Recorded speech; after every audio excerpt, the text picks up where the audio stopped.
आम देखे छे ये आम एमपी में छे, मध्य प्रदेश में। ये आम के जो है से ई सब कह रहल छे, ये आम के अहाँ के कह रहल है कि मालदह है।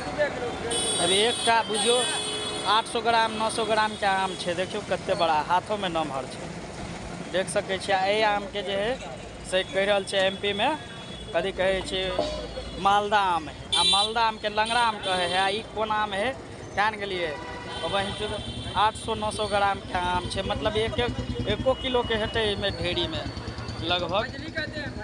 फैजली कहते हैं, तो फैजली कहे छे ये आम के, बुझलिए। और देखियो आम बहुत बड़ा बड़ा आम छे। देखियो क्या किलो, 4 गो आम चढ़ल के 2 किलो भ गेले, 2 किलो भ गेले 4 गो आम। देखियो 2 केजी 4 ही आम हुआ, 5 आम छोटा छोटा साइज चढ़ल के तेल है। और देखिए 60 रुपये